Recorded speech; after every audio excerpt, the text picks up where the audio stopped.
Analysis shows head of state believes people don't know several things such as France being America's first and oldest ally. Donald Trump previously told some of his party's top donors that Abraham Lincoln was a Republican. Getty As President Donald Trump announced that the South and North Korean leaders have his blessing to discuss a permanent end to the military conflict between their two countries. He dropped in a quick history lesson.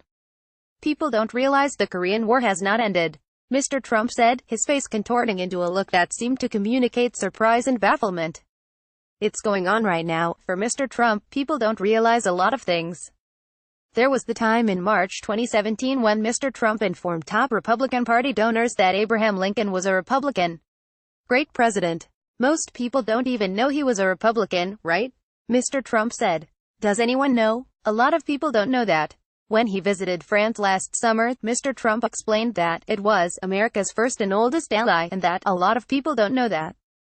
Several days after the trip, Mr. Trump said in an interview that French President Emmanuel Macron loves holding my hand, and that people don't realize he loves holding my hand. Mr. Trump's public remarks are filled with dozens of similar comments. They often begin with some variation of the phrase, most people don't know, and end with a nugget of information that many of those surrounding him, fellow world leaders, diplomats, journalists, politicians or aides, do indeed already know.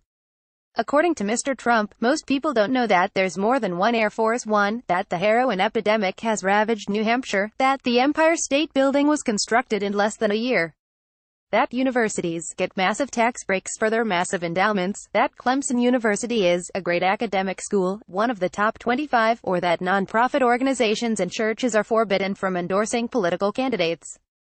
Mr. Trump's lessons are often accompanied by raised eyebrows, widened eyes and gee whiz look, suggesting that perhaps the nation is witnessing the president's education in real time. Is he playing the role of educator-in-chief or simply sharing historical facts he's newly learned? The White House did not respond to a request for comment.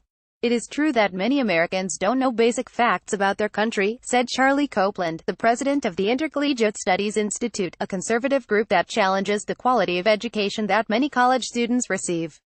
The institute used to do an annual survey to measure civic literacy, but the results were repeatedly so abysmal that they just stopped in 2011, he said.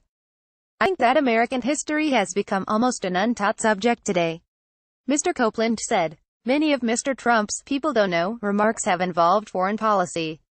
In a meeting with the Italian Prime Minister in April 2017, Mr. Trump noted that Italy is one of America's largest trading partners, and that a lot of people don't know that. While meeting with the president of Afghanistan last autumn, Mr. Trump acknowledged that the situation on the ground is complicated and people don't realize you had 20 terrorist groups in Afghanistan. And during a news conference in Vietnam in November, Mr. Trump said that people don't realize Russia has been very, very heavily sanctioned. Sometimes Mr. Trump will go a step further and suggest that Washington needs to simplify the way that it talks about complicated issues so that Americans will better understand. He has suggested calling community colleges vocational schools because we don't know what a community college means. He claims to have urged congressional leaders to use the phrase tax cuts instead of tax reform because nobody knows what that means. And during a visit to West Virginia earlier this month, he didn't even bother to explain his concerns about China stealing U.S. intellectual property.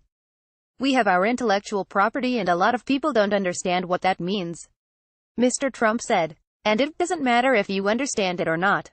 You understand the concept of being taken advantage of, and we can't be taken advantage of any longer. The Washington Post. More about Donald Trump. South Korea, North Korea, White House, Washington. Reuse content. We use cookies to enhance your visit to our site and to bring you advertisements that might interest you. Read our privacy and cookie policies to find out more.